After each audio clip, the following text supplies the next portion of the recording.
खुश आमदीद। आज के इस ज़बरदस्त तज्जिये में हम और तुगरल गाजी की इस सनसनी खेज दुनिया में गोता लगाने वाले हैं, जहां पेचीदा सियासी जाल, अपनों की धोखाधही और बड़ी बड़ी कायनाती पेशिनगोइयां आपस में टकरा रही हैं। ज़रा तसव्वुर करें, एक अकेला कबीला और महाज इतने सारे के इंसान के अकल दंग रह जाए। चलें देखते हैं कि आखिर ये बका की जंग लड़ी कैसे जा रही है। अच्छा, तो आज के अहम पॉइंट्स पर एक सरसरी सी नज़र डालते हैं। हम शुरुआत करेंगे टेम्पलर्स के बिछाए गए जाल से, फिर बात होगी कबीले के अंदर चलने वाली खतरनाक साजिशों की। इसके बाद हम इस पुरखतर काफले का सफ़र देखेंगे और आखिर में जिक्र होगा उन चरवाहों की इस अजीम पेशीन गोई का जिसने सबकी नींदें उड़ा रखी हैं। तो शुरुआत करते हैं इस फौरी और सबसे बड़े खतरे से, जो साए की तरह कबीले को चारों तरफ से घेर रहा है। ये वो खतरा है जो बज़ाहिर नज़र तो नहीं आता, लेकिन यकीन माने ये इंतहाई मोहलक है। देखें, इस सब को समझने के लिए हमें काए कबीले की ज़मीनी हकीकत को जहन में रखना होगा। ये खाना बदोश कौम है। अब सर्दियां सर पर हैं और उन्हें कैंप लगाने के लिए हर हाल में एक महफूज ठिकाने की अशद ज़रूरत है, और उनकी यही मजबूरी उन्हें अल अज़ीज़ और टेम्पलर्स जैसी ताकतों का इंतहाई आसान शिकार बना देती है। यानी इनकी कमज़ोरी का फ़ायदा उठाकर उन्हें एक बहुत ही ख़तरनाक गेम में धकेला जा रहा है। अब ज़रा इस सूरत हाल की ड्रामाई नौइयत चेक करें। एक तरफ टेम्पलर्स ये सोचकर खुश हो रहे हैं कि उन्होंने ऐसा जाल बिछाया है जिससे कबीले का बिल्कुल सफाया हो जाएगा, लेकिन दूसरी तरफ आर्थोग्रुल वो जानबूझकर खुली आंखों से इस जाल में कदम रख रहा है। क्यों?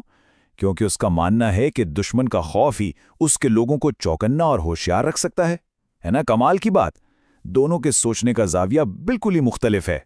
इसी दौरान अल अज़ीज़ का ये बयान गौर करने लायक है। ये वाकई रोंगटे खड़े कर देने वाला है। इसका ये कहना दरअसल उस शैतान और जहन्नम वाले थीम को उजागर करता है जिसका जिक्र बार बार हो रहा है। इससे ये बिल्कुल वाज़ेह हो जाता है कि कबीले को जो नई ज़मीन मिली है वो कोई तोहफ़ा नहीं, बल्कि मौत और तबाही का एक पोशीदा कड़ा है। आइए ज़रा देखते हैं कि ये जानलेवा जाल बिछाया कैसे गया। सुलीबियों ने पूरी प्लानिंग कर रखी है। बाकायदा जासूसी का एक मोहतात निज़ाम और कबीले को तन्हा करने का हथियार इस्तेमाल किया जा रहा है ताकि उनकी तबाही यकीनी हो सके। और इसके लिए पैगाम रसां कबूतरों का इस्तेमाल इस बात का सबूत है कि उनका जासूसी का नेटवर्क कितना गहरा और मुनज़्ज़म है। अब जबकि मर्द हजरात मैदान जंग और सिफारतकारी की इन बारूदी सुरंगों से गुजर रहे हैं, तो क्या पीछे सब ठीक है? बिल्कुल नहीं। इतनी ही खतरनाक, बल्कि शायद इससे भी ज्यादा खतरनाक और खामोश जंगें खुद उनके खानदानी खेमों के अंदर लड़ी जा रही हैं। अहम तरीन बात यह है कि यह घरेलू कशमकश कोई मामूली लड़ाई झगड़ा नहीं है। ये हसद, बेऔलादी के तानों और मुस्तकबिल में सरदारी के खौफ की वो आग है जो कबीले की बुनियादों को अंदर ही अंदर दीमक की तरह चाट रही है। ये साजिशें उन जंगों से किसी तौर कम नहीं जो तलवारों से लड़ी जाती हैं। अपनों की साजिशें वैसे भी ज़्यादा खतरनाक होती हैं ना। मिसाल के तौर पर ज़रा तखरीबकारी के इस वाक़े को ही देख लें। ये जाहिर करता है कि कैसे ज़ाती दुश्मनियाँ और हसद में अंधा होकर कोई पूरी कम्युनिटी की माशी बका को दांव पर लगा सकता है। सिर्फ एक फर्द की जिद और अना पूरे कबीले के महीनों की मेहनत, उनके रोजगार पर पानी फेर सकती है, और यहां बिल्कुल यही हो रहा है। तो यहां एक बहुत बड़ा सवाल पैदा होता है। आप खुद सोचें, काई कबीला बैरूनी दुश्मनों के इन खतरनाक जालों से कैसे बच सकता है जब खुद इसके अपने रहनुमा, इसके अपने लोग खेमों के अंदर एक दूसरे की जड़ें काटने में मसरूफ हों? आखिर ये कबीला कब तक इन दोनों महाजों पर खुद को बिखरने से बचा पाएगा? खैर, इसके बाद हम आते हैं कबीले की माशी और जिस्मानी बका की तरफ। देखते हैं कि कबीले को जिंदा रखने, पेट भरने और फंड्स जमा करने की इस कड़ी जद्दोजहद में ये सूरत हाल क्या रुख इख्तियार करती है। क्योंकि जाहिर है, महीशत तो वो खून है जो किसी भी कबीले की रगों में दौड़ता है, उसे चलता रखता है। और यहाँ वाक़यात जिस तेज़ी से बदलते हैं, वो हलीमा और आइकिस की नाकाबिल यकीन हिम्मत को सामने लाते हैं। कबीले की तजारती उम्मीदें मुकम्मल तबाही के दहाने पर थीं, लेकिन इन दोनों ने बग़ैर सोए रात भर अनथक मेहनत की और कालीनों को बचा लिया। इनका ये अमल दरअसल कबीले की मौशी बका को एक नई जिंदगी देने के मुतरादिफ है। दूसरी तरफ गोंदू गल्दू का ये पुख्ता अज़्म साबित करता है कि मुआशी फ़राइज़ से किसी भी कीमत पर मुंह नहीं मोड़ा जा सकता, भले ही रास्ते में घात लगाए बैठे दुश्मन का खतरा 100% यकीनी ही क्यों ना हो। ये ज़िंदगी और मौत का मसला है। मईशत का पहिया रुकने का सीधा सा मतलब कबीले की मौत है। इसे हर हाल में चलना है। और फिर अर्तुगरुल का ये शानदार इक़्तिबास ये कहानी के रुख को यकसर बदल देता है। یہ ہمیں قبیلے کے کیچڑ، ان کی روزمرہ کی سخت جدوجہد اور قالینوں کے مسئلوں سے نکال کر اچانک مستقبل کے ایک بہت ہی بلند اور عظیم و شان ویژن کی طرف لے جاتا ہے، ایک ایسا ویژن جس کی کوئی حد نہیں۔ لیکن ایک سیکنڈ، یہاں ذہن میں یہ بات ضرور آتی ہے کہ آخر اتنے طاقتور صلیبی گرینڈ ماسٹرز کو ایک چھوٹے سے خانہ بدوش قبیلے کے روزمرہ کے مسائل یا قافلے کے انتظامات سے اتنی کیا تکلیف ہے؟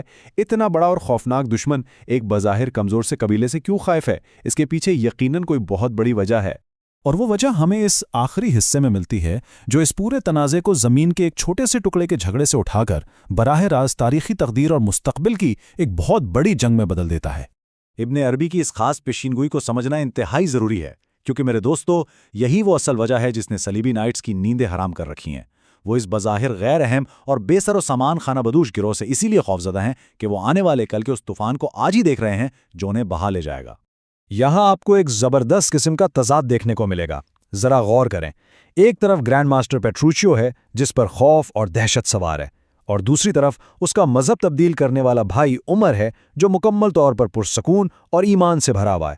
یہ محض دو افراد نہیں بلکہ دو بالکل مختلف عقائد کا موازنہ ہے جو اپنے آپ میں ایک پوری کہانی سنا رہا ہے۔ پیٹروچیو کی اس بات سے اندازہ ہوتا ہے کہ خطرہ کتنا بڑا ہے، دنیا کو بدل دینے والا خطرہ۔ ٹیمپلرز کو پتا ہے کہ وہ محض ایک قبیلے سے نہیں لڑ رہے، انہیں لگ رہا ہے کہ وہ لکھی ہوئی تقدیر سے ٹکرا رہے ہیں، اور وہ اس پیشین گوئی کو ہر قیمت پر غلط ثابت کرنا چاہتے ہیں، اسے مٹانا چاہتے ہیں۔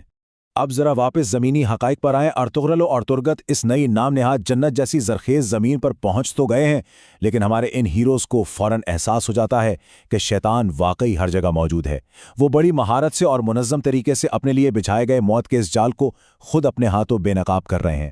جس طرح سے انہوں نے دشمن کی چال کو ناکام بنایا، ذرا ان اقدامات کو دیکھیں۔ یہ ارطغرل کے انتہائی تیز اور حاضر دماغ فوجی ذہن کا ثبوت ہے۔ اس سے ثابت ہوتا ہے کہ ارطغرل محض کوئی عام سا جنگجو نہیں ہے، بلکہ اس میں وہ پوری صلاحیت اور بصیرت موجود ہے جو ابن عربی کے اس عظیم ویژن کو عملی جامہ پہنا سکے۔ اور پھر ارطغرل کا وہ شاندار ڈائیلاگ کمال ہی کر دیتا ہے۔ یہ کہانی میں ایک ایسا زبردست موڑ لاتا ہے جہاں اچانک پتہ چلتا ہے کہ جسے شکار سمجھا جا رہا تھا وہ تو دراصل شروع سے ہی شکاری تھا۔ جال بچھانے والوں کے لیے یقیناً یہ ایک بہت بڑا اور غیر متوقع سرپرائز ہے۔ تو ہم اپنے آج کے اس زبردست تجزیے کو اس فکر انگیز سوال پر چھوڑتے ہیں۔ ایک طرف خاندانی خیموں کے اندرونی دھوکے ہیں اور دوسری طرف ان کے عروج کو روکنے کے لیے لڑی جانے والی یہ نام نہاد مقدس جنگ۔ ان دونوں کے درمیان پسنے والا یہ چرواہوں کا ریوڑ کیا واقعی جہنم کے ان جبڑوں سے بچ کر ایک عظیم سلطنت کی بنیاد رکھ پائے گا؟ کئی قبیلے پر پڑنے والے اس بے پناہ دباؤ کے بعد آگے کیا ہوگا، یہ جاننے کا تجسس یقیناً اب اور بھی بڑھ گیا ہے۔